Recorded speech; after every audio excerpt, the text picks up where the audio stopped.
Hey, this is Brock from 36 Crazyfists, and we're about to discuss metal.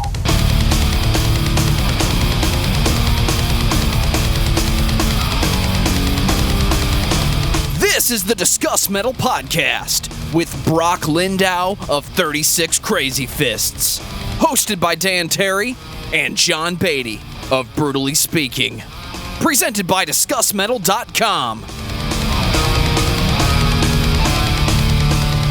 No, I reached out because one of the weird things about this podcast, I know you're not like actively promoting anything right this moment, but the Discuss Metal is kind of more of a, what's the word? Like a historical kind of deal. Okay, cool. So we'll probably ask you some old school questions. I'm promoting Corona-free health. There you go. That's what I'm promoting. Corona-free health. Well, let's. I guess for lack of time, I don't know how much time you have. I don't want to take up your whole evening. So. Yeah, no, we're good, man. You guys fire away. Sweet. Well, getting right into the Corona stuff. What does the Corona situation look like? The COVID-19 situation look like in Alaska right now? Pretty mild. I think we're the second best in the country. I know Hawaii's got us beat by a little bit, but I think total about I think it's 370 today, total cases. Okay. And then, but more than half of that has been recovered. Today we had +2. Each day we get the update, so it's been 0 for a few days. I think 5 total, not consecutive, but in the last 2 weeks. And then today I saw was +2. We opened up restaurants and salons and chiropractor, kind of I guess they dubbed them non-essential, last Monday. So this is the first week of having that done, and we haven't had a big spike yet, but I talk to the mayor every Monday on my radio show, and we were really excited about that. And he kind of reminded us that the numbers that we have right now are from a week ago, and right. The numbers we'll need from you know how it goes. So next week we'll have a better idea of how we're starting to loosen up this shelter in place thing, if it's working. So I think it is. In general, it's been pretty mild here, and people are itching, like most places, to get back open. And it didn't change too much for me. I went to work every morning, but the sales staff at the radio station, there's like 50 people there, and none of them have been there for over a month now. So it's just like 6 people. There's a sports station, a pop, country, and a rock station. So that's really all the people that are in our building. Yeah. Yeah, I've been going to work as well. I actually fix oxygen machines and O2 concentrators and ventilators and stuff. So there was no way I wasn't going to work for all that stuff. As hell. Yeah, absolutely. And John, you just you went back to work and then you're now back home?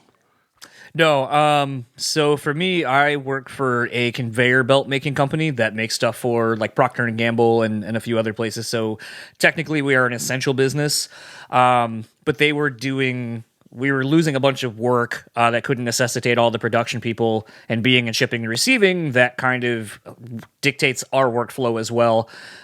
So they were trying to cut some hours. I figured since I already volunteered to not come in for one day, and they were kind of looking like that wasn't going to be enough, I was like, I'd rather just do it myself, get busy with the podcast, and take the 2 weeks and collect unemployment and all that, versus having my pay get cut down to where I can't really claim unemployment because I'm still working more than I would qualify for. So it just seemed to make more sense. I was supposed to go back today. Yesterday, my wife's job got an email stating that they have a confirmed case and that they work in a pharmaceutical company. So their production and so forth is shut down for the next week or so while they disinfect the area and all that stuff. And another coworker of mine, his wife works at the same job, and I sent a text to our company, and I was like, I don't think it's smart for him or I to be there because we're in direct contact with 2 people who work for this company where they've had a confirmed case and they could have potentially been in direct contact. So it just seems like it'd be smarter for us to not come in. for the safety of the rest of the company. And they agree with me. So I, as of right now, will be off for at least one more week until we see how everything affects my wife or I with what's going on with her job. This is normally where I'd say, cool, man, but I guess it's not really that cool, you know? Well, I mean, that's the thing, though, is like, you know, like the unfortunate thing is like when I had to read that email to my wife, I made the comment to her, I'm kind of uncharted territory. Part of me feels like it would be irresponsible of me not to say something and forewarn my place of employment, because what if something happened and then I and this other person potentially put everyone at risk at our job, and one of us knew before we went in. I would be pretty pissed if I found out I had a greater chance of getting it because someone had information that they knew about but chose not to let anyone else know and endanger other people. That just didn't seem right. Sure. Well, cool. Well, to bring it back to why we're here, even though we're all here basically based on that circumstance, but well, yeah, we all kind of have our own story on this, don't we? Absolutely. But you know, going back to stories and stuff. One of the things that I wanted to ask, and this is going like super way back, because like I said, I try to be historical as much as I can. Take it back. Take it super back. So you guys started as a band in 1994. And I guess one of my questions was, what was, I guess, and again, I don't even know what to classify it as, but I guess what was hardcore and metal like in Alaska in 1994? Because it was before. I always just kind of theorized that scene was going to be super different than kind of what we had here in the States those years. And you'd be the only guy I could think of that would know. So. Yeah. You know, I think there was a bit of a disconnect between hardcore and metal. And I don't mean just the original disconnect of, like, you know, hardcore kids not liking metalheads. I mean, we had punk rock and metal. We didn't really have hardcore here, not in the early 90s. And if we did, I was oblivious to it because I knew punk bands and I knew rock metal bands. I didn't really know about the hardcore scene until I started really like seeing, you know, the East Coast bands, New York and Boston and things of that nature. So for Anchorage and Alaska in general, like I said, it was punk rock or it was rock and metal. I didn't really see that. And I mean that from the musical abilities to the dancing. Like, this place was, you know, we've always kind of laughed that Alaska's been a bit of behind the times from fashion to music, but we really had these original bands. I mean, I really felt like in the early days, I mean, we didn't really get cable TV till high school. I mean, I think we had a little bit of a basic cable thing in the beginning, but as far as like my experiences with MTV and things like that, I remember like maybe freshman year, 89, 90, seeing like, I mean, we had this thing called the box. Did you guys have the box? We had the box. Yeah. It didn't work most of the time. Yeah. We had it too, but I don't remember how you could pay for like, you didn't have a debit card or anything. So I don't remember. I just would watch the videos, but I do remember seeing like Testaments, The Ballad off of Practice What You Preach, and Seasons in the Abyss. I mean, these are like early 90 records. So metal, I guess, was what I was paying attention to the most. But yeah, so to answer your question, I think the hardcore scene, I was oblivious to that at all until we moved to Portland in 1996. Okay. We moved to Seattle in 96. 96, yeah. 96, we moved to Seattle, and then 97, we had moved down to Portland. And yeah, so in 96, going to Seattle, that was where you guys were like, we're going to go full bore with this, you know, go full time. And one of the questions that I ask everybody on this show is, what was it? This is going back to before Seattle, but, you know, what was it for you that made you go from being an appreciator of this kind of music to being somebody that actually wanted to play it and actually take part in it? Well, I mean, the real root of it is 1989 when Metallica came to Anchorage on the And Justice tour, and I saw that show, and that was eighth grade for me, seventh, eighth grade, somewhere around there, and I made it to the front of that concert barrier and got a little beer poured on me from Hetfield, and him and I had this moment. Well, I had this moment with him, I should say, where he looked at me and he like poured the beer in my mouth, and that was up until that point. Anything beyond wanting to be in the NHL was kind of side note for me. That's all I wanted to do since I was, 5 years old. So when I went to that Metallica concert, I was like, whoa, there's something else here that I'm really interested in. And that was 89, 90, 88 and Justice came out. So that was 88. So 89, 90 is my freshman year. That's when I first started getting into bands, and we were doing Metallica covers. And, Seattle was popping off pretty hard too. Alice in Chains, Soundgarden, Nirvana, Pearl Jam, all that stuff was really big here because Seattle's the next biggest city to Anchorage. And everybody that was like a couple years older than me that was into music was going to like Seattle Art Institute.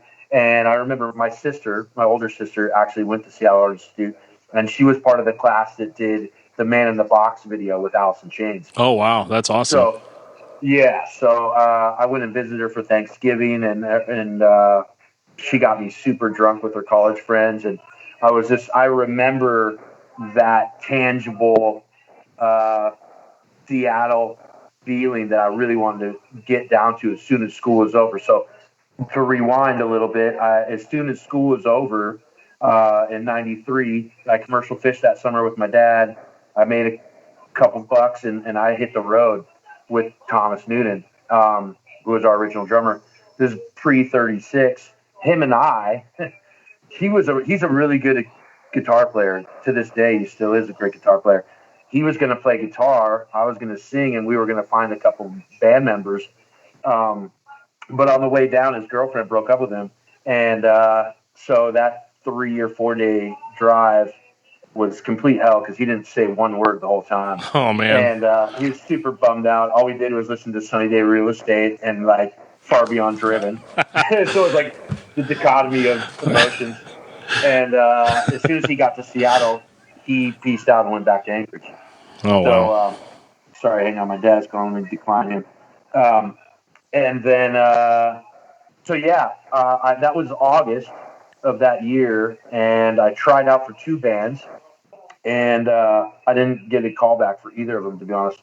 But by Christmas of that year, Thomas had called me. He's like, hey, man, we're jamming with – there was a really great band here called Broke that we loved. That was kind of Soundgarden-ish, and their drummer was murdered in a bar, and whom was Thomas's sister's fiance, and great friend of mine, a guy named Dwayne Munston.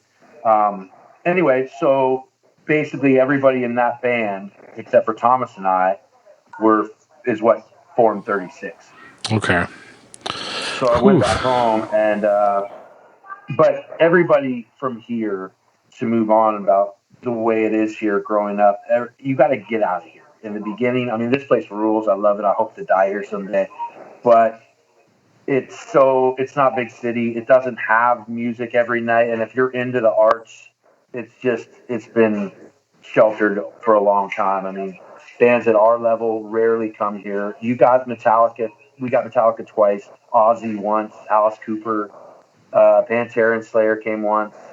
But you just really didn't get a lot of country. Used to come a lot. But still to this day, I mean, we really don't have the venue for it because most of the ticket, if it's Metallica, who costs $1 million a night, right? There's not enough seats to fill. So they haven't been back since '92. Oof.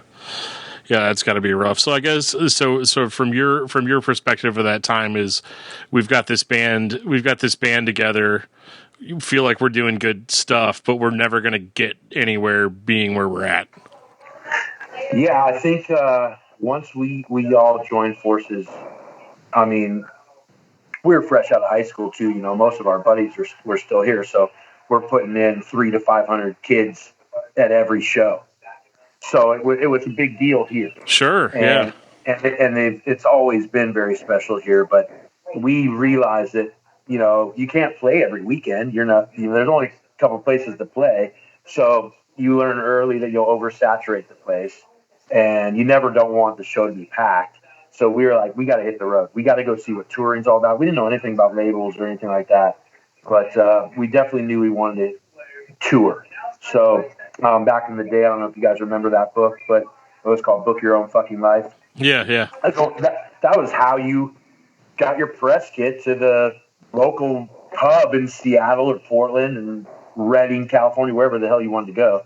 So internet, this is long before phones and internet, and that's what we did. We got that book, and I remember sending off the press kits and all that stuff, which I'm so glad we were a part of that. I mean, I'm so glad I was a part of van tours and MapQuest and things like that. I Phone remember cards. going, yeah, exactly, phone cards, yeah, exactly. So, whenever you guys relocate to Seattle, was that kind of like a starting on the ground floor type of situation again? Because you're talking about having, maybe 500 kids at a show back home. How does that feel to the ego whenever you get to Seattle, one of the biggest music towns in the world, and you're playing to nobody starting out? Yes, Seattle was super difficult. I think we maybe played one or two shows when we first moved. We were like all gung ho and put our life savings into it and made the drive. We had two vans, and one of them broke down in Canada, and we had to sell it. Funny story. I had spent $7,000 on that van right after fishing that summer. Got to Swift Current, BC. The engine exploded. I sold it for $500. Oh, wow. My dad was hunting, and my mom was in Hawaii, and this is before phones. So basically, the guy was like, "Well, I'll buy it for $500," which is such a lame memory if I think about it, because it's such a cool van. But I did it. We shipped all the gear to Vancouver from there. Jumped in the other van. I was literally inches from the ceiling, riding on guitar cabinets for the next 2,000 miles. And I get to Seattle to cash the check, and it's $500 Canadian funds. Oh no! So I really sold that van for like $320. Yeah. That year, you could have dropped a refurbished engine in for like what, $900 or less. Yeah. We weren't very sober then, and just there was a lot of things that I wish I should have, would have, could have, but. Yeah, that happened for sure. And then, so it was hard to get all ages shows. I wasn't 21 yet. The rest of the band was, so I was 20. I turned 21 in 96, April. So this was early 96. So they were going out to the bars all the time. I'm just sitting home like, this is awesome. Waiting for them to come back at like 1 a.m. or something to party. But we had some friends from Anchorage that had moved down to Portland, and they're like, hey, they got these new band nights on Mondays and Sundays, and it's pretty cool. If you weren't 21 in Seattle, you really couldn't get a gig. There was no all ages places, but Portland had more of them. So we moved to Portland shortly after that, a few months later, and that's where I ended up staying for like 10 years. And actually, the rest of the band still lives there. Okay, so you're the only one that went back home after. Of course, we're not there yet. We're not there yet in our journey. Yeah, but we're skipping around, but yeah. Flash forward 20 years, yeah. But no, that's awesome. So obviously, you guys ended up getting in touch with Roadrunner. I'm sure there's a bunch of stuff that happened before that, but for the sake of time, So you guys got in touch with Roadrunner at that time. How did you guys land? I mean, that's a pretty big fish to land. Starting because you guys hadn't really had a full length record that was at least widely available before that. No, we had done when we moved to Portland. We did do our first full length, and that was in '97, I think. I think it's 97, and that was our album. It was called In the Skin, and we befriended this guy named Jeff Hill, who was a local promoter. He was actually from Connecticut, but he had moved out, and he was doing metal radio at Portland University.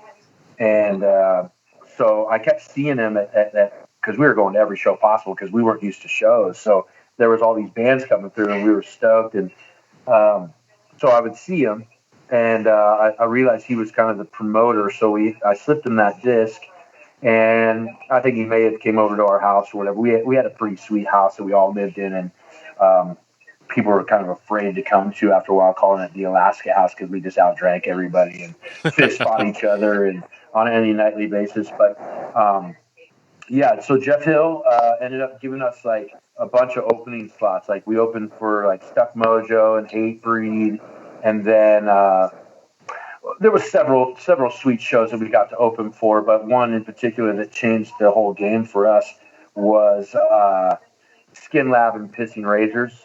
And Skin Lab, we loved Skin Lab. I mean, we were big Machine Head fans, and then when we heard Skin Lab, we were like, oh yeah, this is similar stuff. We love this. And when Skin Lab was coming through, we got the opening slot for that. And they were playing Portland, Seattle, and then Bend, Oregon on their way back to San Francisco. Well, the first night, we only had the Portland gig. We ended up partying with them, and they ended up staying at our house. And they're like, "You guys want to play Seattle and Bend?" And we're like, "Absolutely, let's go!" And we didn't know anybody that was actually on the road on a record label, so it was very special for us. And we just really loved the guys the first night and had a lot of fun.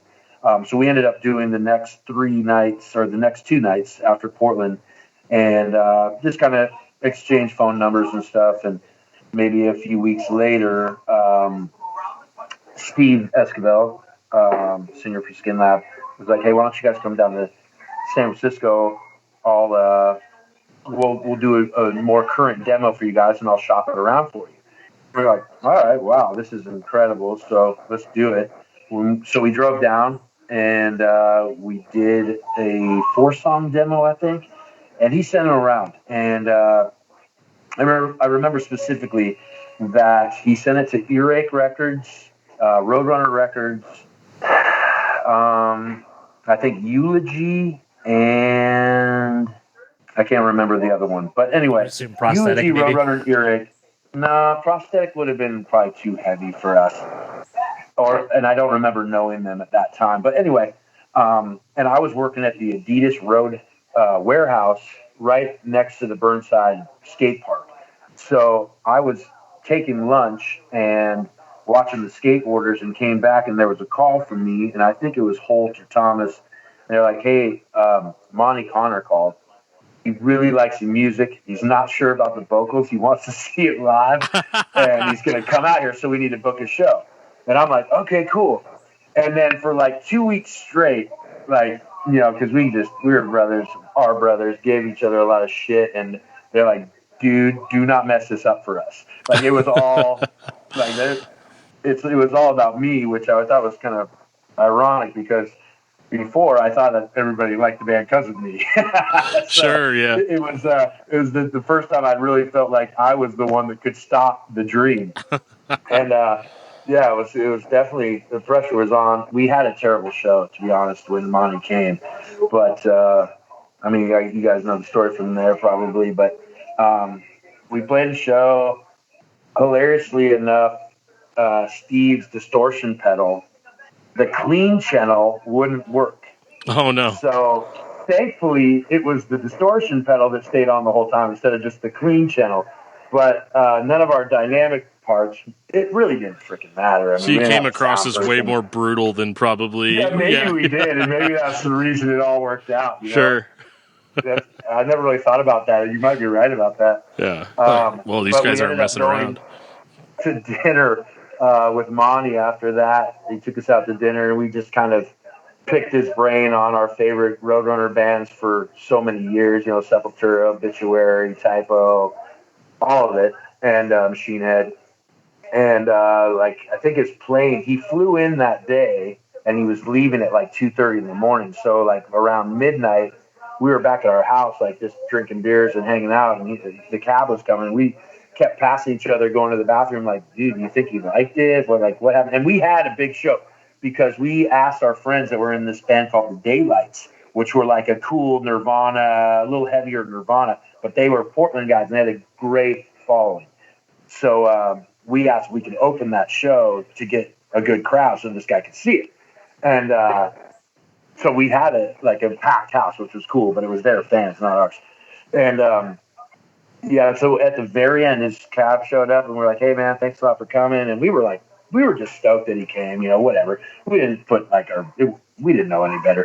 And at the very end, he was like, "Hey, boys, let's make a kick-ass record," and walked out the door and closed the door, and we were like, "What?" What? And I just remember it was whatever it was, 1 a.m. at that time, and the liquor store didn't open till 10 a.m. So we're freaking out, calling our parents, and we were out of beer because we drank it all because we were too nervous to pace ourselves. And I just remember for the next 3 months, all we did was get drunk because we had to get a lawyer and all that crap. But there wasn't a lot of music going on at that point, but we were pretty excited for sure. Well, that's got to be a totally new world too, because you're going from. I don't know if Roadrunner was considered a major then. I think they're still they're a major independent, basically. Right. I think it's the same as it was, But I mean, that's got to be so huge as far as your favorite records growing up come out on this label, and now they want to make a record with you. As far as what that looks like, were you guys very okay? So you did get a lawyer, so that was smart. That's probably why you guys did as well as you did. But even before that, Roadrunner, when we heard that Steve was sending them to, when Esquivel sent the demos to Roadrunner, I remember making a press kit because we didn't have one, right? And we knew you needed a current one. So we were taking photos, and we were putting on our 8x10 Roadrunner records before that.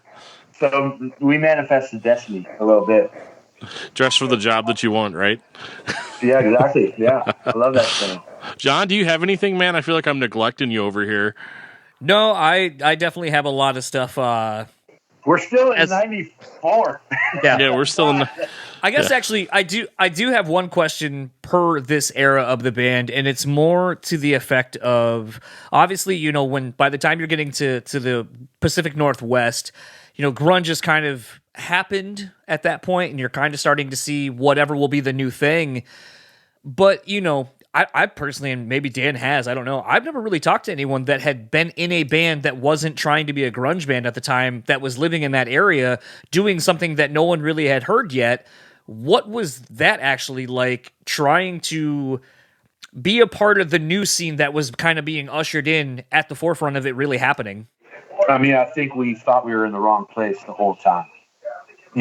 Like you're saying, it was very heavy on the grunge era. Even beyond grunge, the great grunge bands, it was also more like Sebadoh and Sunny Day Real Estate. In Portland, there was this great big emo band called Forehead that was really cool, actually, but which was I think they were on a pretty popular label too, Split Lip maybe or something like that. Anyway, there was no metal bands, none. I mean, us and maybe that, because we started really gigging a lot, as much as we could. Every 1 a.m. on Sunday night at the Satyricon. I mean, it's us and the Janitor, basically. I mean, I remember hitting every one of those, and we were getting kicked out of that bar when we weren't playing because we were out drinking the whole place. I mean, we were like these scene kids, and we weren't a part of the scene, but we wanted to see live music every night, and we felt like we could beat any band, either physically or musically, every night. Like, that was our thing. When I listen to early, when I read Motley Crue books, The Dirt and stuff, they were a gang, dude. We were straight up a gang.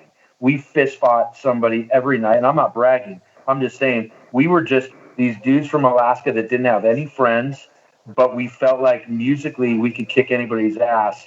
And there was no metal. So there wasn't like I think we would have probably been tamed down a bit had there been the Kill Switches and the Chimeras and the God Forbids and the Lamb of Gods and all those bands that we ended up becoming buddies with later.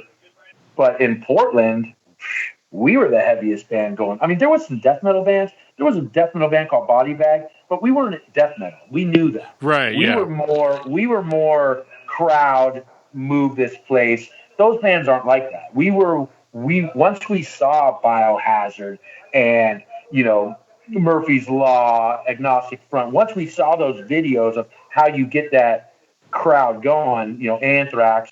That's what I love that the Deftones. I mean, once we saw the Deftones, it was all over. That we wanted to be the Deftones meets Faith No More meets Metallica meets Alice in Chains meets whatever. But because we knew we were more melodic than Lamb of God, but we loved Lamb of God.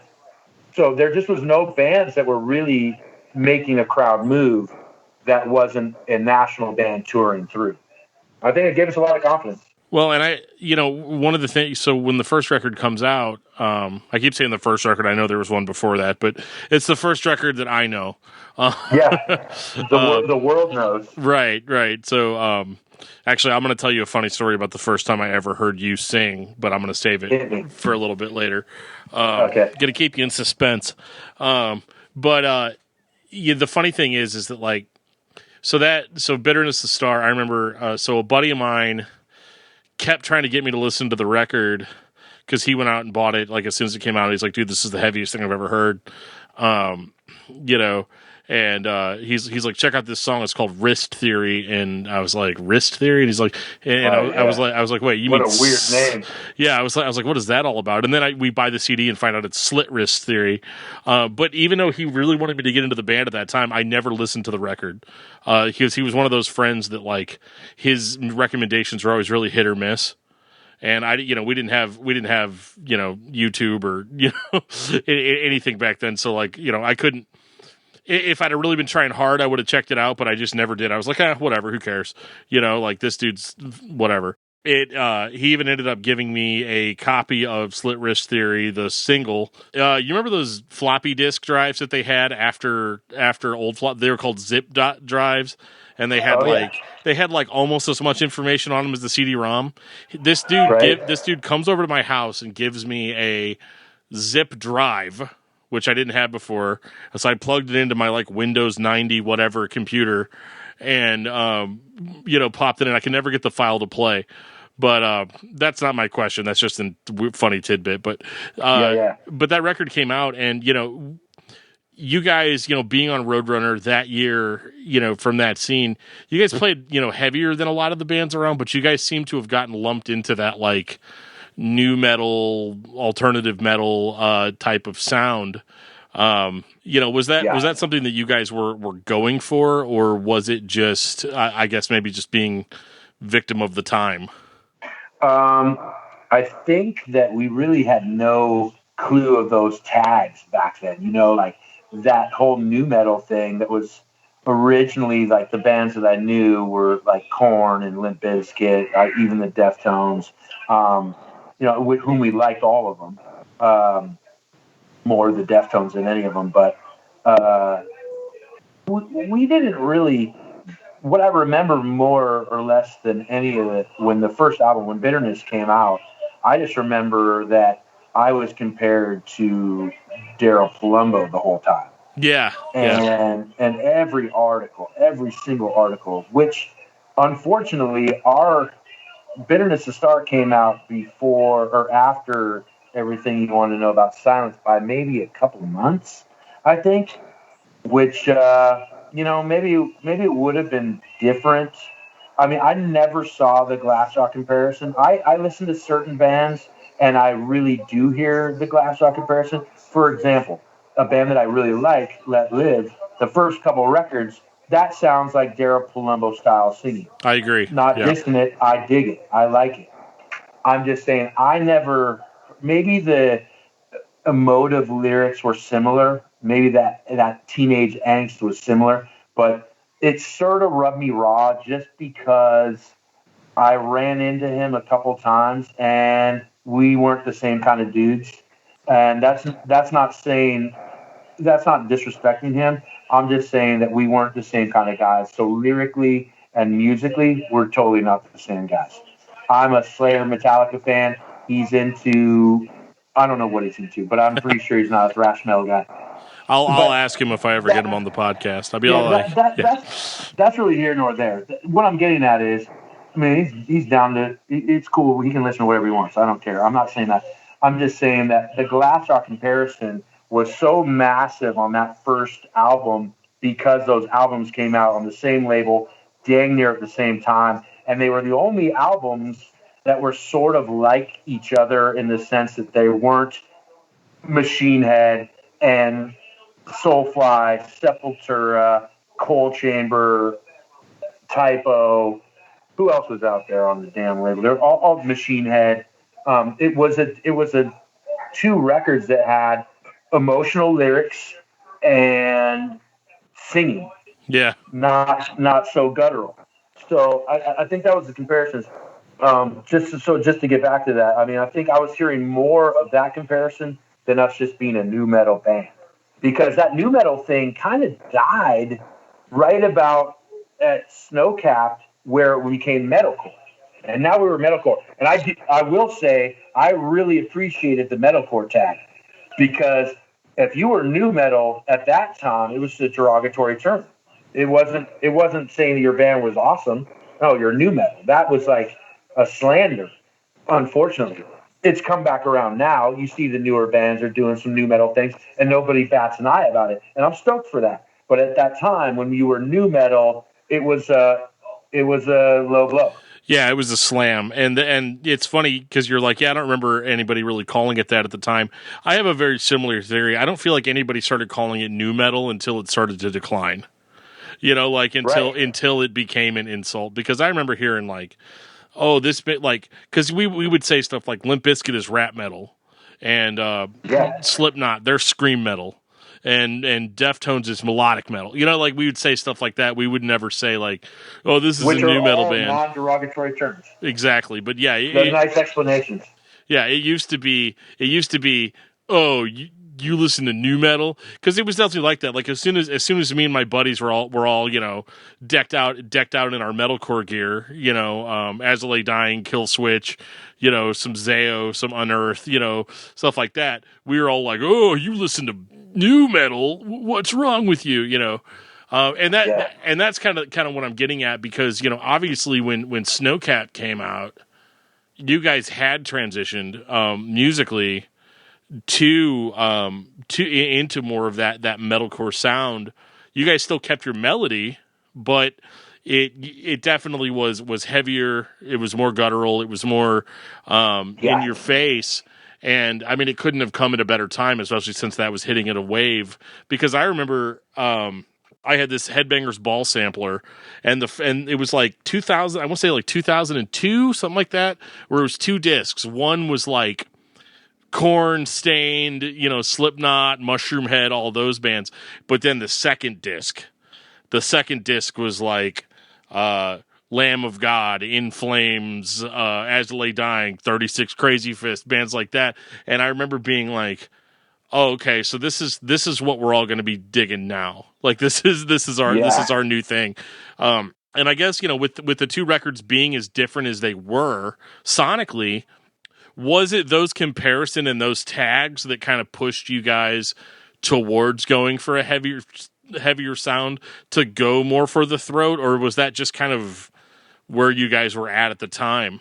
I think, to be absolutely honest, I think you're influenced by your peers at all times. I mean, if you like something, you'll like, oh man, I really love when whomever does whatever. And we were road dogging real hard. And when you have to play, 6-7 nights a week for months at a time, opening up for Walls of Jericho and Bury Your Dead and Martyr AD, Napalm Death, Devil Driver, whomever, Kill Switch, Lamb of God, the list goes on.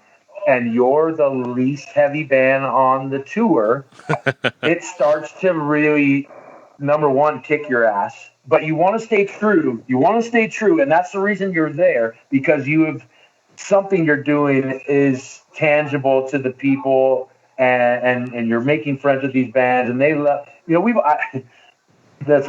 I'll explain what I feel about the band a little bit later, but I think mostly beyond the tags of what was popular or what lane you should be in, I think we were influenced more of getting heavier by being on the road with those bands that were so heavy, and you don't want to be the Diet Coke on the tour. You want to be in the mix. You want to be able to have a good mosh pit too. And I think that just, even though we knew our strengths were melodic hard rock metal, moody hard rock, that we also needed to be as aggressive as possible live. Man, you guys are so much heavier live. That made me feel good because we were learning from our peers whom were, having breakdowns and having awesome mosh pits. And so all of that coming from here, where you didn't have any, not that we didn't have competition, but competition wasn't really a part of it then. Right. Once you got on tour and you're seeing that and you're on a package deal, and you don't want to be the only band that doesn't have a sweet pit. You know what I mean? Right, sure. So I think that was more of a reason to get heavier unconsciously. It was just something that you did. Next record, you're thinking more live than you were before. And that's kind of where we went. And we always, as heavy as we were never as heavy as the bands that we loved. We loved heavy music. And all kinds of, from every bit of death metal. I'm talking, I remember, Steve Holt, our guitar player for sure. He's a death metal fan from the beginning, punk rocker, hardcore. Like, I learned a lot of heavy music from him. I love thrash metal. I love Metallica and Slayer and Megadeth and Anthrax. But I really learned about like heavy music from Steve. Like, Steve was, North Road, Kenai. That doesn't mean a lot to you guys, but you go out there sometime and smoke a bowl with some of those locals. It's Brujeria is on the stereo at 12. Right. That's awesome. I do have a question real quick. As you were kind of talking Hey, John's about here. this, yes, as you were kind of talking about this era of the band and the bands you're playing with.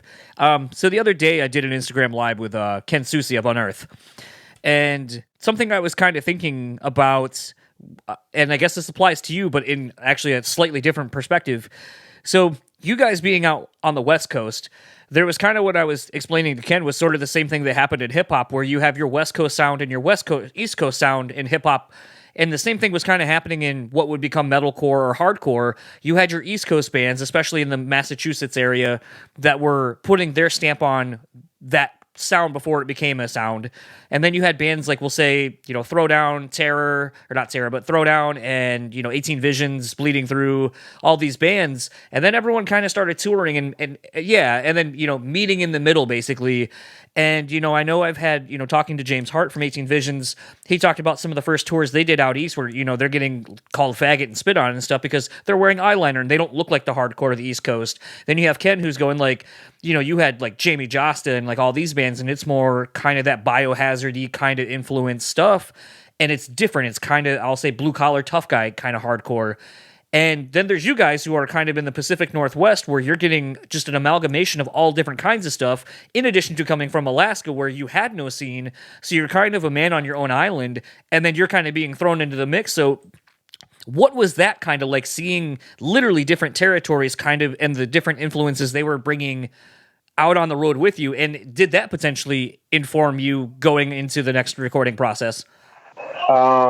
Well, I will say that even though we were on the North Coast, the west side of it, we definitely resonated more with the Hatebreeds and the Diecast, the East Coast hardcore. The West Coast hardcore, I liked it, Bleeding Through, Throwdown, 18 Vinge, all my friends.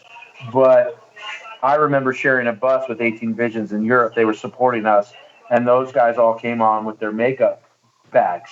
And, we're like almost these metal jocks, basically, like just more worried about what if we can catch the hockey game than opposed to sound check and that's kind of been our entire career, to be honest.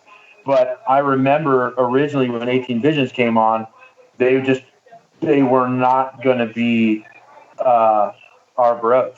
I just figured it right off the bat. I was wrong.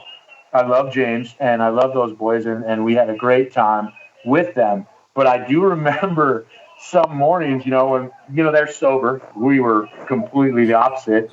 And there was actually a bus. One of the best stories ever is we shared a bus with us. We headlined with Bullet for My Valentine and 18 Visions. Well, us and Bullet were like thick as thieves on their first couple albums. We took them out on some of their first tours, and we were complete degenerates, complete booze hounds.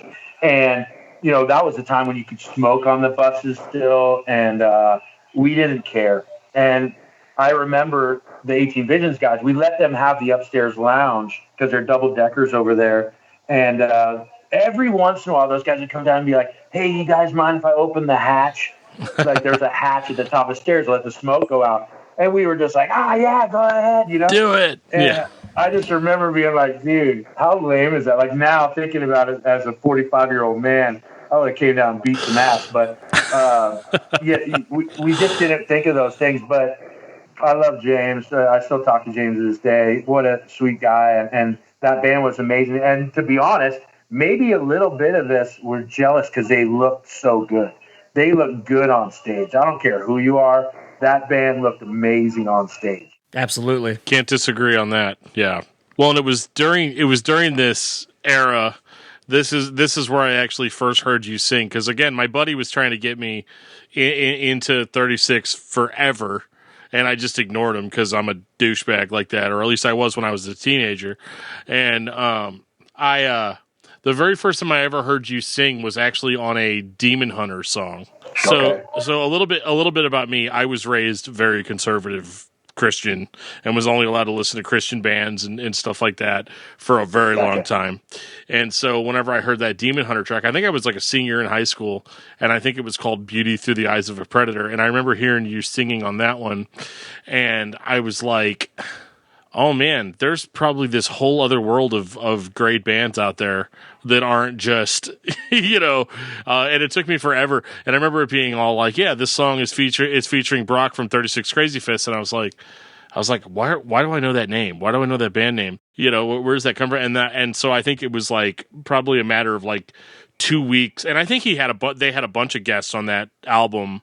They had Howard from Killswitch and Jonesy, and then I think the guy from the Agony Scene. Yeah, Mike from Agony Scene was on there, and you were on there. They had all these guests or whatever, and I definitely. It's so funny now because like I barely listen to that band very much anymore, Demon Hunter, but they definitely opened the doors for me to be like, dude, there's other good metal out there. It's just not like religious, and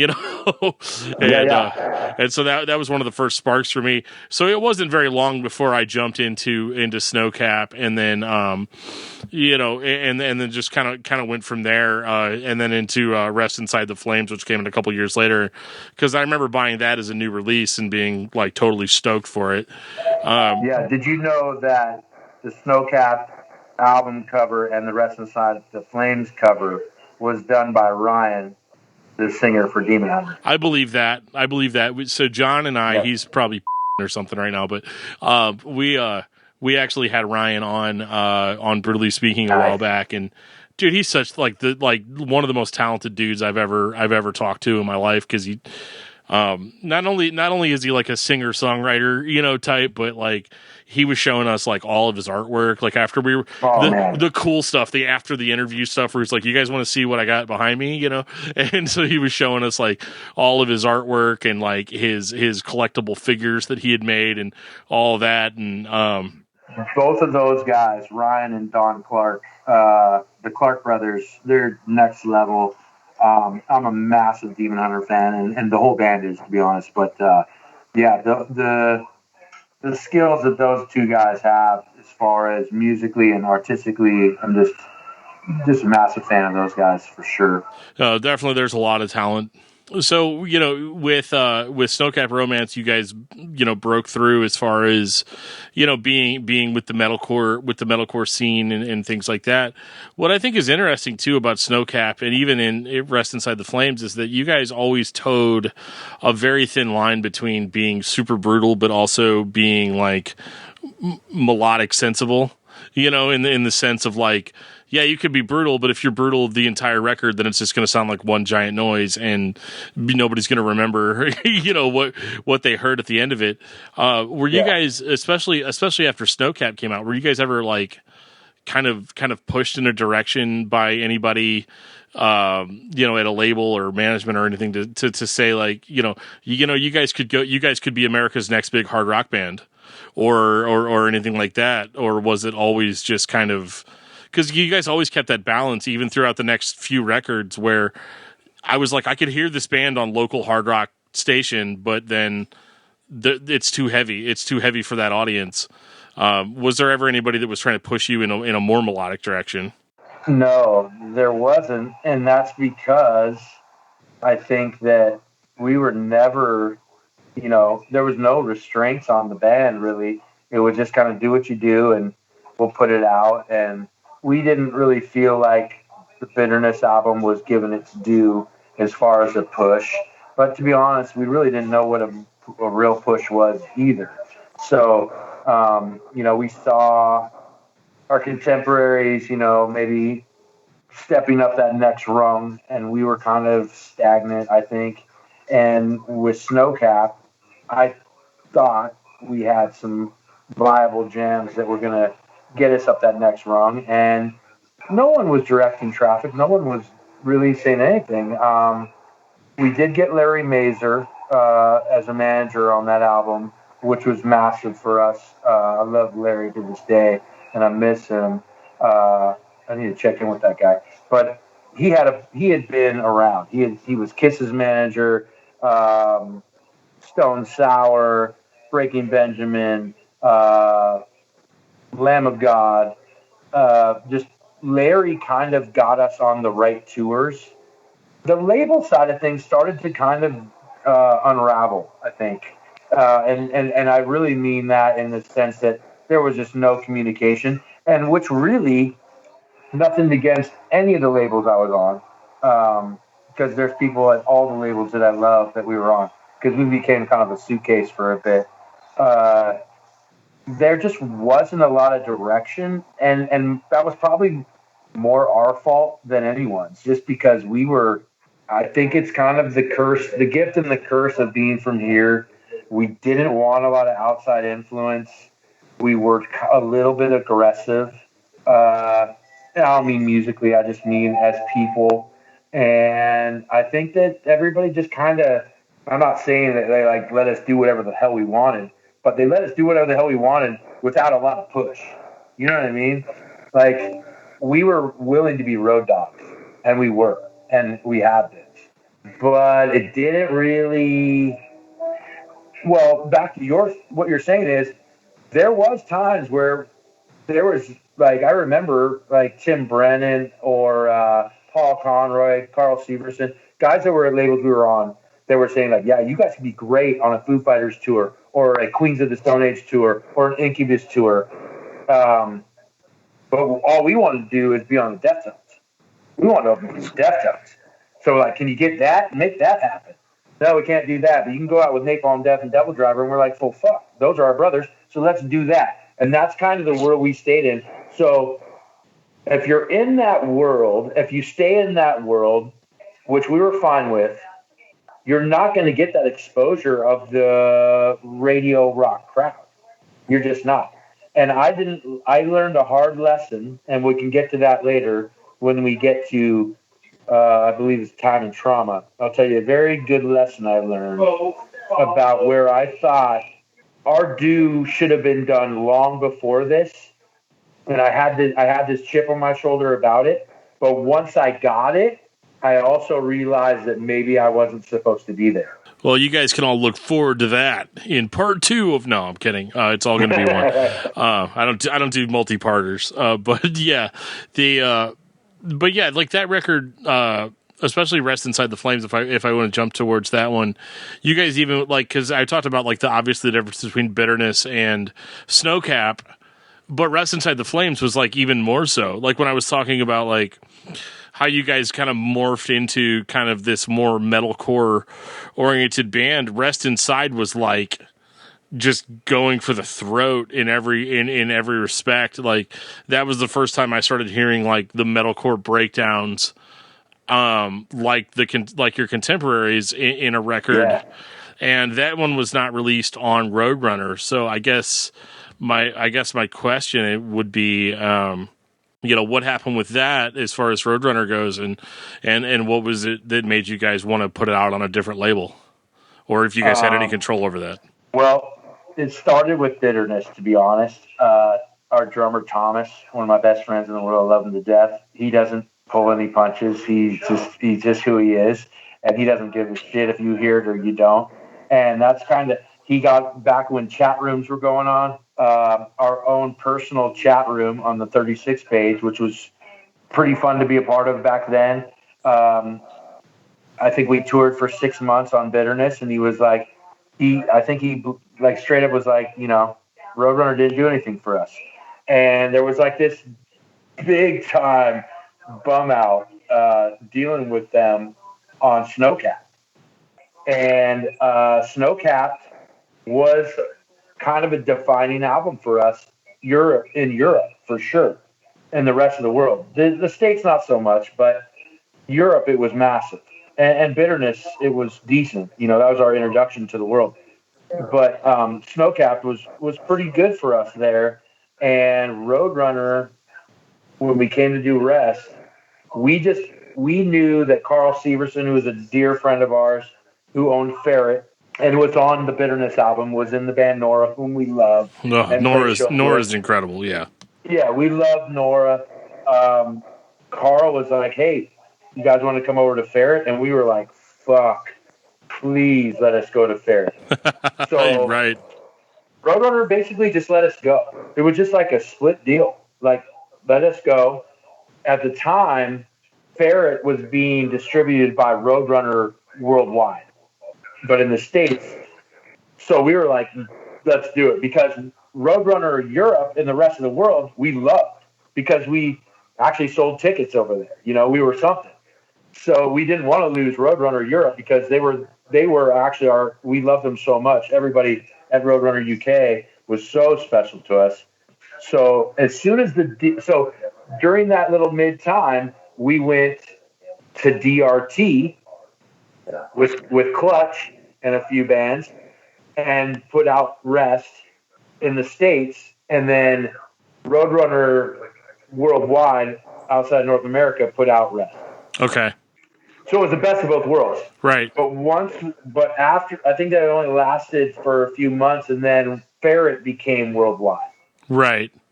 Yeah, I remember that. We had to do that. We had to stay with them, and we were like, well, okay, fuck it, let's do it. It proved to be pretty lame for us on the worldwide side, because that Roadrunner European side was a machine. I mean, everyone has documented it plenty on, the girls that were running the street team, Michelle and Sammy and Kirsten, Mark Palmer, all those people were just absolutely, you can't replace them. And so once we lost them, I remember being at Download that summer on Ferret, and I don't remember the press guy I had, but I had done Download twice prior, and your press days were massive. You get there, you're doing press all day to the biggest magazines in the world. It's a big freaking deal. I remember that summer going to Download on Ferret worldwide, and first of all, I'm there for my press time at noon, and the dude shows up at like 1 and is apologizing to me because he had to go watch his favorite band. I forget who it was. And I was like, oh, and I'm a pretty easygoing dude. That's cool, I guess. Yeah. No worries, except for I've been hanging out with Michelle Kerr who was my publicist prior, and she's like, "Where's your guy?" And I was just like pissed. I was like, she would never have allowed this, and my press, um, docket would be full, and I think I had a couple. Anyway, I knew at that time we had sort of made a mistake, but at the same time, we didn't really give a shit. We were grateful to be invited to the festival still, and we were still. I think it kind of sums up to where I am even right now, where the band just was grateful the whole time, and maybe the hunger, even though the hunger was there in the early days, maybe we were just like more about the adventure than we were the business side of it. And I think that's probably pretty true. Can I ask a weird question? Mm-hmm. So around this time, and I might have my timeline completely wrong. This is the first record that Steve produced for you guys, right? So you're kind of more all in house. Not on Rest. Oh, I'm sorry. You had mentioned Tide of the Takers earlier. Yeah, so we're still on Rest. Okay. Yeah. Okay. Tide is Takers, yes. Okay. Well, then I will save my question. Go ahead. Collisions is before Tide. Or, I'm sorry. Yeah, you're right. Yep, Collisions and Castaways. Yeah, you're right. So I'll save my question for when you The get. first one with Holt doing everything. I'll save my question for there then. Sorry to interrupt. Well, and like based on what you were saying too, because like you're there and you've got this stuff and you're like, oh, I might have made a mistake. But I mean, at the same time, you're still playing the shows, you're playing the festival, the kids are all there for it, and so you still have that notoriety as that, like, I'm going to go out here, I'm going to play, I'm going to do my thing, and everybody's going to be all about it. So I guess in a certain sense, I can see where you're coming from as far as where the business side of it might be slightly annoying, but it's not like the main focus. Yeah, I think for the most part, the business was changing, and we weren't really adapting with it. You know what I mean? Like, case in point, I mean, I remember certain things that were like important to certain bands, like Bring Me the Horizon, for example. That band was a deathcore band opening the festivals, opening them for a couple years. No one really thinking much of it, and then the singer's getting a bit of press, and he's getting a lot of bit of press, and they kind of wrote it. And then, undoubtedly, he's a talented dude, but that's a band that embraced the momentum. You know what I mean? And maybe we never embraced our momentum. We just accepted and were grateful and couldn't believe we were doing it in the first place. And that was kind of our thing. The other thing about that is, though, we were never really willing to bend. And that may be the downfall of monetary success. You know what I mean? Like, we were just never willing. I remember one of the very first photo shoots with Roadrunner, and they had this photo assistant, and she came up and said, "Hey, tomorrow we're going to meet at this time, and don't wear any band shirts but yourselves." And we were like, we don't wear our band shirts. All we do is wear our friends' bands. Right. He's like, "Well, don't do it tomorrow." And we were like, "Fuck that." So we got off to the wrong step a lot, and the wrong step, I mean, on their standards, the right step on ours. I mean, we were never, and I don't give a shit if your band does wear your own shirt. Our band just doesn't do it. That's not our style. I'd rather have a freaking Killswitch Engage shirt on. You know what I mean? I'm not wearing a 36 Crazyfists shirt, even though it bummed me out because I designed most of our art the whole time, and I never could wear the shirts, so it kind of bummed me out. Maybe I'll be in a tribute band one day and I'll wear it, but a tribute band in my own band. But anyway, there was just all this weird stuff that we just weren't willing to bend on that. And that's not being like better than anyone. It just wasn't our thing. And certain bands did have the ability to bend. Not saying they had to wear their own T-shirt, but I mean, let's take example of like maybe Bring Me the Horizon, who has completely flipped the script, and I dig it. It's super cool, but that's such a flip where in my brain, I would never have seen that acceptable for what I do. Like, that's just me. That's just us. I love what they do, and I'm stoked that they could do it. But for me personally, I'm not going that far out the box. I just don't like the box that beyond my box, I don't like it that much. And obviously they do. They have the skills to, see a future that was different than what they started as. For me, I wanted to stay dark, moody, rock, metal the whole fucking time. Yeah, no, and that's awesome. And you guys were probably, I mean, as far as I know, the heaviest that you'd been up to that point, and had kind of kept that momentum going. And so whenever you go to the next record, The Tide and Its Takers, you guys actually had gone the full mile and put that out on Ferret. That's actually my favorite 36 record, Tide and Its Takers. Right Love that record. I would say that I love the beer, but I didn't ever get to try it. But That's good. But that record absolutely spoke to me, because I felt like it was the first time, and I'm not saying this to be negative.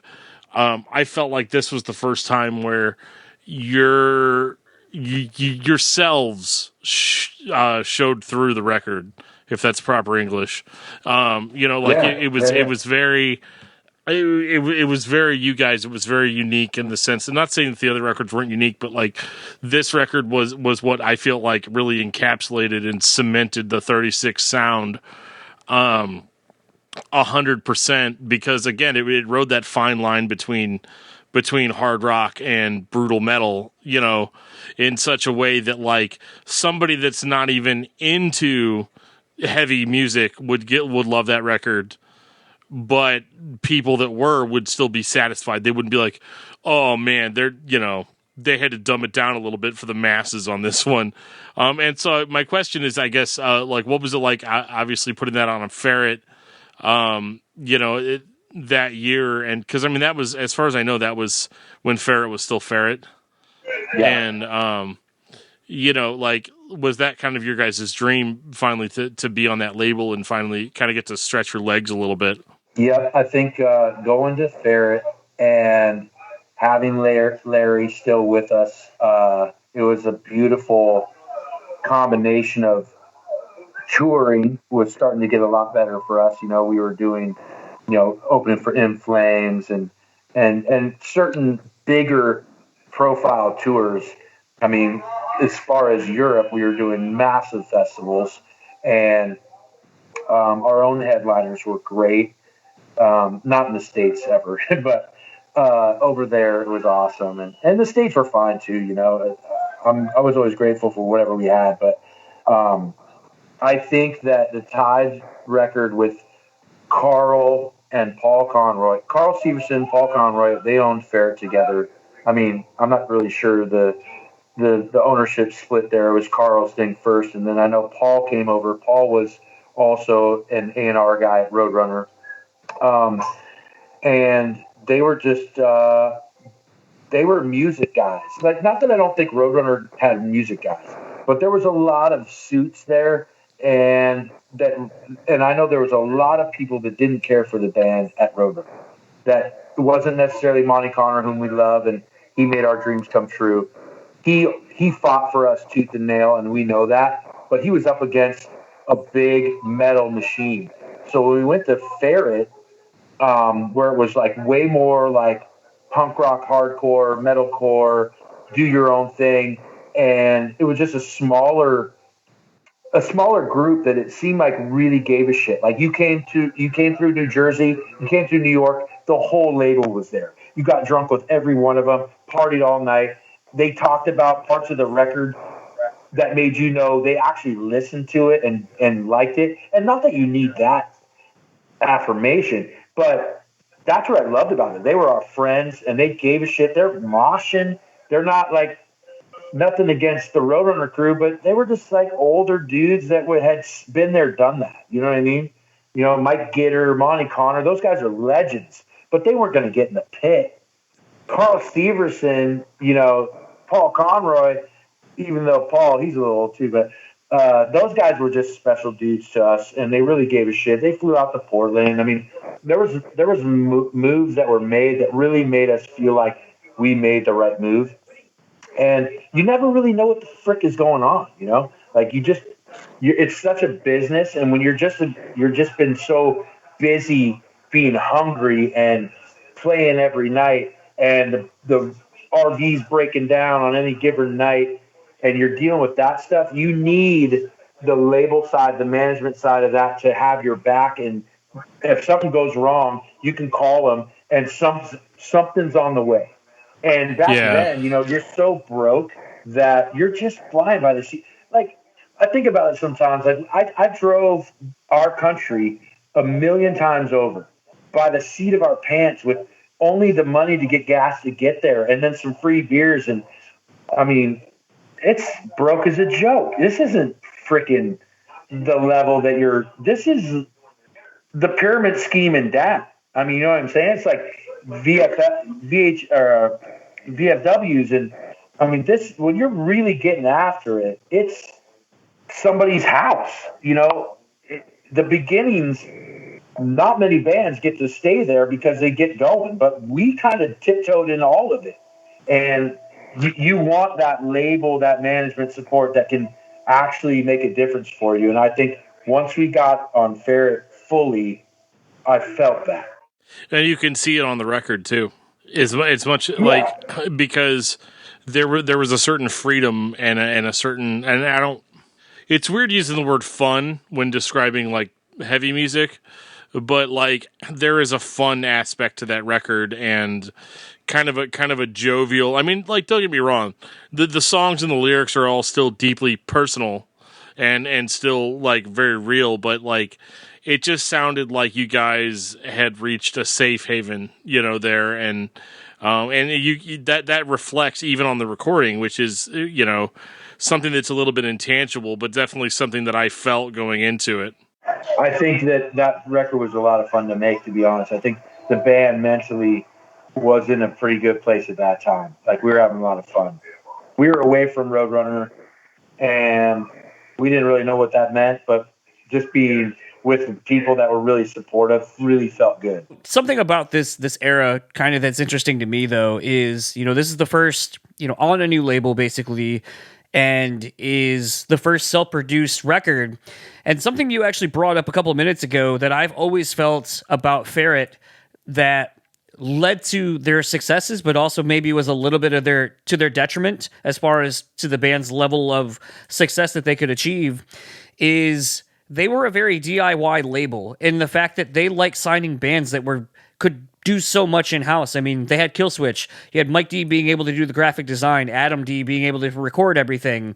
There's you guys who, for some people, that's their first taste of what you're doing, and you find out it's all self-produced. Steve's doing everything, and it just seems to ethically align with what you guys are doing. And I kind of wanted to talk a little bit more about that because, you were just saying a little bit ago that it felt like at times Roadrunner, I'm trying to not say negative things about them because I think they're a great label too, and I've had a lot of people personally I know on that label have nothing but good things to say about them. But the slight sort of becomes unlike a Ferret, where they can give each individual band they have, because they're a smaller label, a little bit more of that personal touch that Roadrunner may not be able to. Do you feel that going there was what allowed you guys to kind of present yourselves in the truest form that you really wanted? No other hands in the kitchen, no other cooks in the kitchen. And adversely, do you maybe feel like, because you kind of had just said that maybe you're kind of complacent with the ride, not like striving to be hungry and being the best band out there, but just good with where you're at, cruising altitude, as Josta likes to say. Do you feel like maybe that also added to that a little bit? Well, let me be clear that Roadrunner initially made our dreams come true. So I have nothing but love for them. It was a bumpy ride here and there, but when we did get to Ferret, I think we felt like we could do it without them, which gave us a sense of freedom, because your whole life as a band, you want to get signed. That's the goal. It's like, as a hockey player wants to make the NHL, we wanted to be a signed band, even though we really didn't know what that meant. And Roadrunner, thank you, being the band that, or being the label that signed us, was nuts, because that was our favorite label. Our favorite bands were on that label. So getting to be basically on your favorite pro team was very special to us. Um, as you go, you learn a little bit, and I think that freedom, getting away from them, going to Ferret and feeling the same kind of belief in the clientele, the owners, and the people that were directing traffic for us, letting us have free reign. Just do what you guys do. We love you guys. Go for it. Here's the budget, and then let's get back on the road. That was very special to us because we respected. And let's be honest. I mean, in the underground, Ferret bands were the street cred was dope. I mean, Roadrunner. Nothing against any of the bands, but some of it was kind of hit or miss for us. But you go to like a label like Ferret, where you're like, all those bands were legit in the scene that we were in. Dude, Zayo was on Ferret forever. They're yeah, like, I mean, oh my Zayo, god, Scarlet, dude, it's one of my favorite bands. 12 Tribes. What are you poking at? Every Time I Die. Every Time I Die. I mean, yeah, the list goes on. Sky Came Falling. I mean, there were so many great bands on Ferret. All the best bands. Yeah, absolutely. We were so proud to be a part of it, as we were very proud to be a part of Roadrunner. It was the DRT thing was like a flash in the pan. I don't even remember. All I know is that us and Clutch were on it. Right. Other than that, I don't even remember. It folded almost as soon as we got on it. But getting it with Ferret was a wonderful thing, and still to this day, I love Carl. He just did such a great job for us. Such a great record, man. I can't overstate it. Like, oh my god. Thank you. You guys had that song Vast and Vague, probably my favorite song on the record, with Candace from Walls of Jericho. Oh my god. And it's weird too because I had never really heard her like sing before. And so having that on the track like makes it this like special thing that like only exists on that record, because like Walls of Jericho, I mean, it's just beat down, all the time if you're listening to their stuff. And so to hear it on this record, I remember being like, oh, I didn't even know that she like went melodic, like at all. Yeah. And so that had to have been an experience for you, I would imagine, just being able to. I mean, you guys did like the metalcore version of whatever a duet would be, like in that. Ozzy and Lita Ford, and it was awesome. Totally. Oh my god! It was our Ozzy and Lita Ford. Right? Lita Ford, yeah. Right. So cool. Candace, she's my good buddy, and we had done so many tours with Walls that I mean, I don't care who you are, you don't want to go on after her. I mean, she's ferocious, one of the greatest female front women of all time, to be honest. And I really appreciated touring with them as friends and then doing that song together. We never got to do it live. The band never played it live, but Bass and Vague is always a cool song on that record whenever I do happen to come upon it. I was grateful for that. She's amazing. Yeah, I got beat down pretty bad at a Walls of Jericho show. Just beat down by dudes that were way tougher than I was, and Big still time. Am not. But yeah, like that that song it hits me in the feels every time, man. It's we did a tour with them, Bury Your Dead, Martyr AD, and us opening. Thank God we were the opener. Yeah. Because it would have been just absolute comedy if we would have went on like after Martyr or something. But the first week of that tour, it was Walls, Martyr, us, and then a local opener, maybe like two, and they were all kind of beat down bands. Oof. And then we would get to do our thing, and we would be like the first national up. So there was that sense of respect for the crowd, but it only took like 2 songs for them to figure out that it wasn't going to be what they were in for. So Seattle or Portland, I forget what night it was, Bury Your Dead joined the tour, maybe 3 or 4 shows in. And we were 2, 3, so they were the 3rd band after the 2 locals. We were going to be the 4th band. Well, I remember somebody coming out to the van and being like, dude, have you guys seen this band that's now on the tour? And I'm like, thinking to myself, oh God, no. No. What is it? So I peek my head in, And I just remember, like, right off the bat, I peeked my head in, and it's like, bury your fucking dead. And this whole freaking warehouse is murdering each other.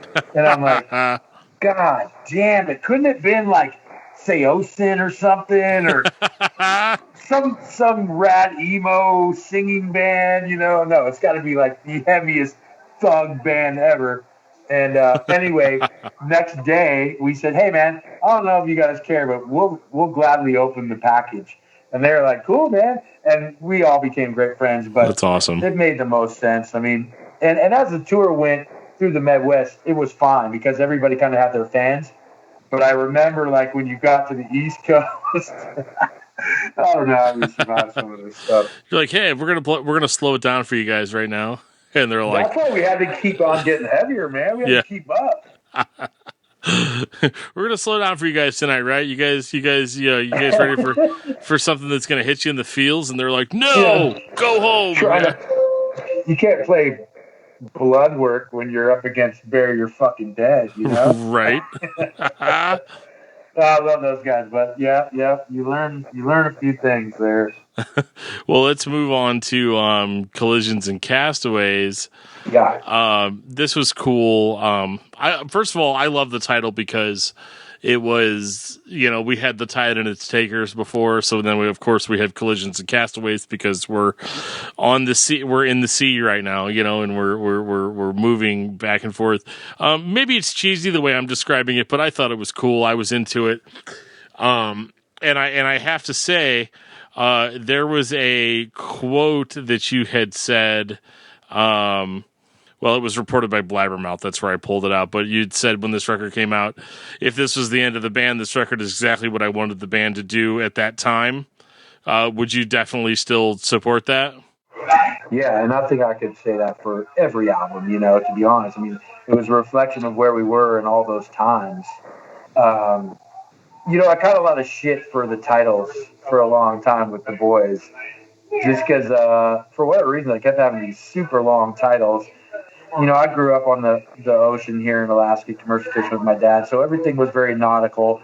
And it sort of became kind of cliche with a lot of bands, anchors and water and all that stuff. And not saying that we had ownership of it. I'm not saying that, but it was definitely where we came from. And it became kind of unspecial as the time went on with other bands having the same sort of, nautical concepts and titles. And I'm not saying they weren't entitled to do it. They were. Of course they were.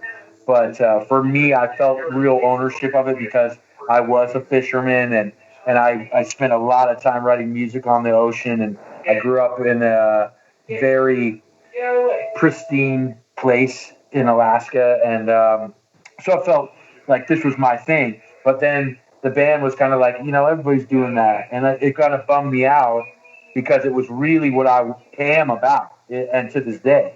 But as with anything cool, everybody gloms onto it. And I'm not mad about it, anybody wanted to sing about songs in the water, it's fucking cool. But that was my thing, So I think I had to make a conscious effort to start to separate myself and kind of also find what was also mine that wasn't everybody's. And I think I got back to singing more melodically on these later albums. Yeah. Instead of the screaming, I got away from the imagery, the water stuff as much, and got more in tune to, more personal misfortunes and honing in on trying to be a better singer and really not really caring about screaming as much anymore, because I think what separated our band, love it or hate it, was the melodic vocals.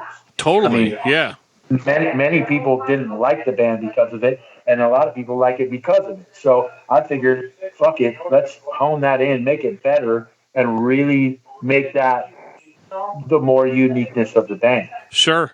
Yeah, and I felt that too because don't get me wrong, I cut my teeth on stuff like Zao and Unearth, which obviously Zao's never going to be known as the band with melodic vocals, Yeah. But I mean, but it could be known as a brutal scream. oh my God, dude. Like, And oh. I know for a fact mine sucks. So I did as best as I could. But my thing was vocals, melodic vocals. I wanted to do that more. Your scream was a lot better than mine was. But like, it's, one of those things that I actually believe it or not, I appreciated your screams more because anybody that listens to this podcast knows I'm not a big fan of like tough guy music. Yeah. In the sense of like, oh, I'm tougher than you, I'm gonna beat your ass. Don't get me Nor wrong. am I. I love Bury Your Dead just as much as anybody else, and I love Hatebreed and all that stuff. I love it, but like, but one thing that drew me to 36 was that like, yeah, your vocals were heavy, the scream vocals were heavy, but they were real, they were emotional, and so like my question for you is, lyrically too, a lot of your stuff was very very emotionally driven. And obviously you guys weren't an emo band, so you didn't have to worry about that. But like, was it ever like weird for you? Because like I look, even going as far back as like Snowcap, your lyrics were always very personal to you and very vulnerable. Did it ever concern you at all that like I might be giving too much of myself away to the general populace? I don't think so, but maybe it's because the guys that were the closest to me weren't really questioning me on it. They weren't really engaged in the lyrics. They were just like, that's Brock's thing. Brock's going to do his thing. We're going to do our thing. And this is our presentation of our thing. So I was never being questioned until interviews started happening. And then they like, hey, what's this song about? And I remember in the beginning, I hated that. I was like, oh God, I don't want to sound dumb. I don't know. I like would basically have nightmares about it because oh no, I always felt like I was sort of a vague poet, but do I really know what I'm talking about? And I'll tell you that I really don't know if I knew exactly what I was talking about. I knew that I loved to write. I wrote every day in a journal entry and I got books of it. But until the album Time and Trauma came, I don't know if I really ever knew every word of every song without it just being poetic rhythm, But I do know that there were certain bands where I would like listen to them and I'm like, wow, the sun's on my tongue have been burned by the taste, Lane Staley. One of the coolest lines. And I was like, man, that kind of poetic rhythm is what I was striving towards. Never coming close. He's one of my favorites, if not my favorite. But I think I started realizing pain with lyrics better as I got a little older, if that makes sense. Yeah, no, totally. Because I always felt like it was kind of like cutting in. Again, as a listener, I'm going to take whatever you said and I'm going to apply it to my own life. I'm going to apply it to my own experiences without necessarily it being connected with you personally. But that's a question that I always like to ask because I feel like, there's a lot of metal and hard rock lyrics that don't mean anything, in the sense that like maybe they're writing about about like heartbreak or something because they think that's what people are going to relate to. But I never really got that vibe, and I'm skipping ahead a little bit with this because I think we're on, what are we on, Time and Trauma, basically. Oh no, we're not there yet. We're still on Collisions and Castaways.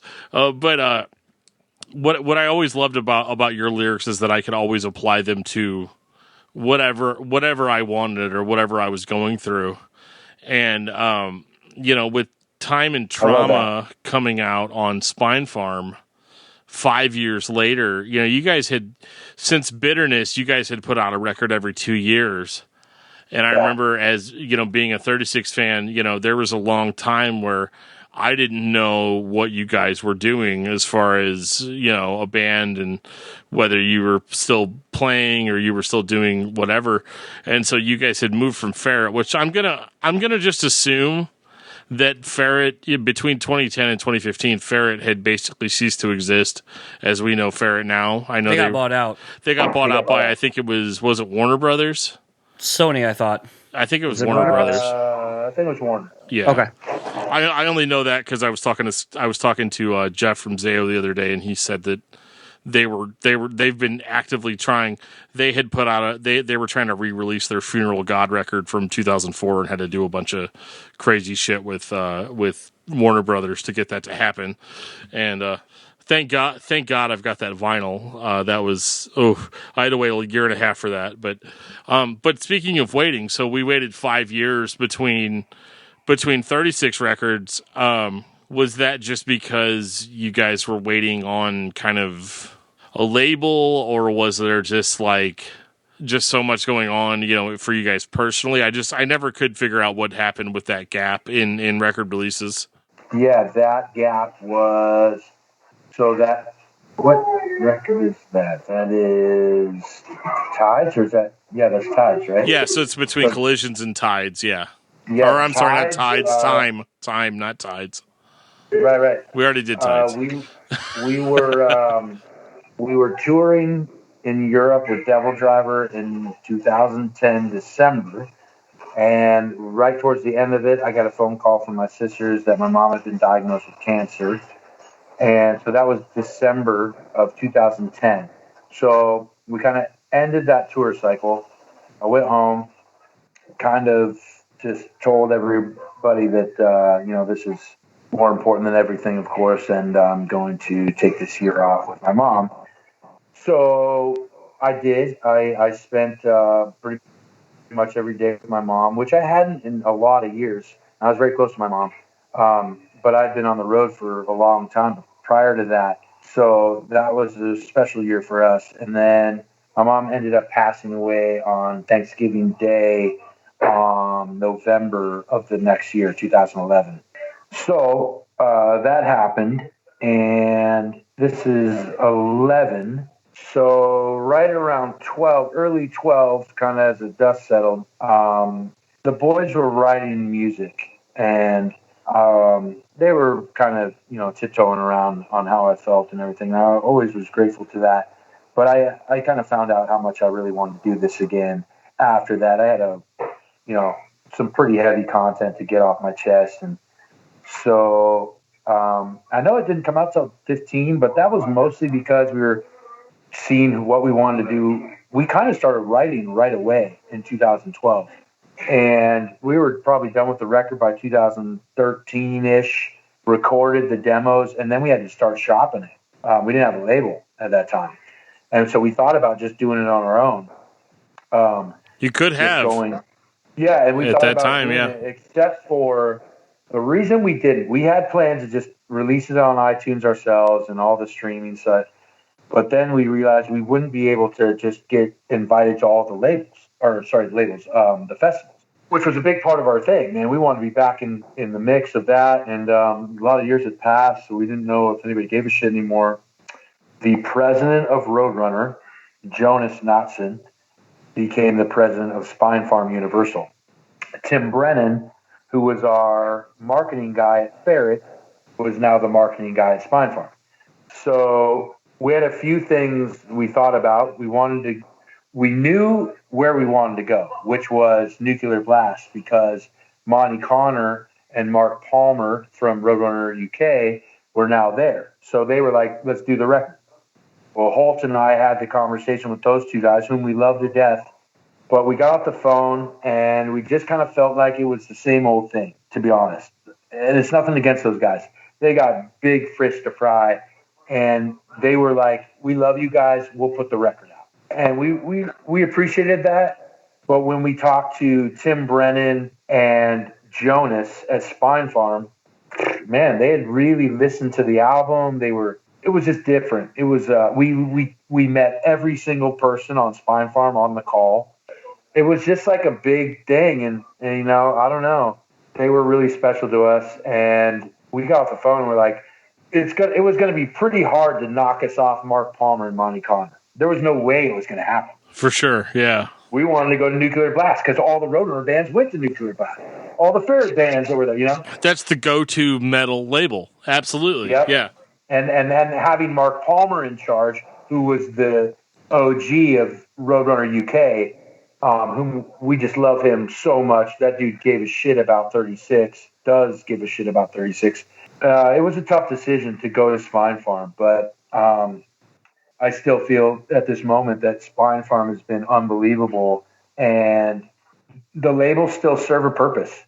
They really do. I mean, certain bands don't need it because they're so high, but if you're in that middle road and you need a little extra elbow grease, you want to have the right people with you. Excuse me. Yeah, I'm really grateful for Spine Farm. And I don't want to miss this. You had told me earlier that you had a story about, as far as the band going more hard rock and you being in that place, and that you had found that maybe it wasn't what you wanted. I just kind of want to expand on that if you can. Yeah, well, so when we got to Spine Farm, we got new management, and we got Steve Davis and Cliff Weiner, who were with Davis Entertainment. I'd known Steve for a lot of years. He was Devil Driver's guy, and Gwar, and Monster Magnet, and a bunch of other rad bands. And Cliff was kind of his right-hand guy, or maybe they were partners equally. I'm not really sure what the actual arrangement was, but Cliff was kind of our day-to-day guy, and Steve was kind of, when you came down to the negotiation tables, you had Davis, and I love Steve to this day, both of them. But I had stressed very heavily when we went to Spine Farm that our band had not been given the opportunity to be on a rock tour. Never, ever. We had only been on hardcore, death metal tours. So it'd be really cool to be the heaviest band on a tour for once. And so we had these discussions, and so I think they did their best to actually try and direct us into those tours.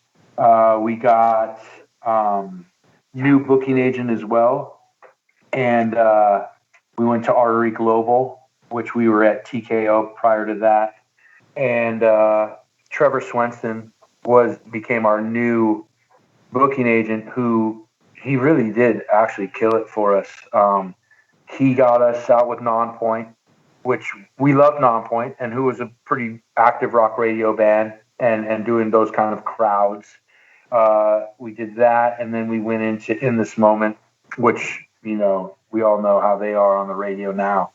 So, funny enough, In This Moment, they used to open for us back in the day, when Maria wasn't so much the focal point that it is now, which it's a genius move by them. They've become it's a show. It's a spectacle. Absolutely. Yeah.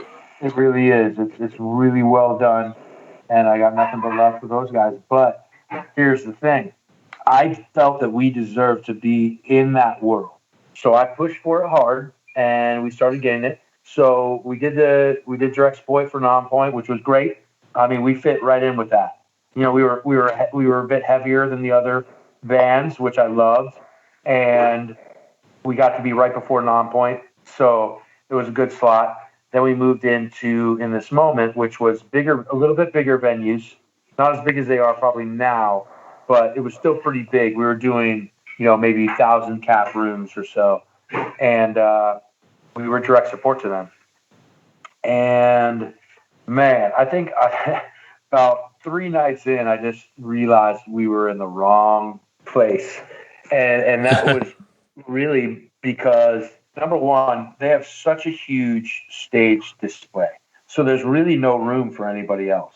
And our band, being who we are, I don't know if this is the right way to say it, but we felt like we deserved a little bit more space, I guess. I mean, I don't want to be having to stand on one side of the drum set because the drum set is completely flush to the edge of the stage. And that's what kind of, and that happened because those guys have this massive stage setup. They deserve to be there. I'm not saying they don't, but I'm saying it wasn't very cool for us. And let me reiterate, I'm not saying it's not cool that they did that to us. That was what they were able to do that for themselves. We weren't allowed to do our thing on nights when it was like that. And it wasn't always like that, but a lot of the nights were like that. But even beyond that, um, we come out kicking the doors in, and the first 3 rows is like junior high girls with their parents. And we got, big beards, gray beards, 40-year-old dudes screaming. You're like, they're yeah, they're looking at the clock like, what time do these guys get off? Like, beat it. So that's when I realized that, as much as I felt we fit in on this active rock radio thing, we didn't fit in all of it. Sure. And those were our friends. Yeah. And we are grateful they took us out. But there's certain things of that you might want to pick and choose. Totally. And yeah, and you don't know that until you're there. That's the hard part. Because you're like, because one thing I respect about 36 is that, like, you guys could play a mainstream rock show. Absolutely. You've done it. You have enough songs in that vein to where you could construct a set list that would appeal to that crowd, like 100%. They might be a little weirded out when they get the record and then they listen to it, but like, whatever, they bought your record at that point, right? They can't ever have that back. But like, sure. You guys, but that was the underlying thing for me, is that I was like, always, even when the records were getting more melodic and less like metalcore or whatever, I always had this kind of sense of like, yeah, but like this is a more realistic expression of where they're at. But the fact that you guys never lost that metal touch, the other show that I do is Discography Discussion, where we review a band's discography and kind of give our thoughts on what their arc was as a band. We haven't gotten to 36 yet, so when we do that, I'm going to be super nice because I talked to you first. But like, It's one of those situations where I always understood it, but I could totally understand like a hard rock crowd that are listening to bands like Nonpoint, which, shout out to Rob Rivera. We've had him on our shows a bunch of times. He's a cool dude. Shout out to Rob. Yeah. But like, it's one of those, like, I always could see it, but I never understood what it would have been like for you personally. So that answers a lot of my questions as far as like where 36 would have fit in with a mainstream rock crowd, because you guys never had that record. You never had that record where we're like, oh, there's no screaming, or there's no right. breakdowns, or there's no heaviness. And so, I mean, I think that's cool though. Like, despite all of that you guys kind of stuck to your guns through that. And like that's what this show's all about, like discuss metal and the idea of guys keeping it metal even whenever maybe it wasn't cool or it wasn't like the thing that maybe would have worked out for you the best at that time. I think we didn't. I mean, that we only knew what we knew, you know what I mean? Like, we knew what we were and what we weren't, I think, the whole time. And so we just kind of embraced never really fitting in, you know what I mean? But certain things did. And looking back on all of it, that's what I'm probably most proud of, is that we just kind of, love it or hate it, we kind of did our own thing the whole time. And it's not like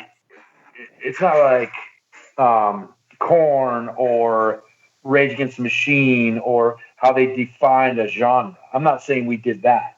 I'm just saying we took all these influences that we loved and we never really strayed too far one way or the other. We just kind of really tiptoed both of that. Like I said, that moody hard rock metal, I guess, core road.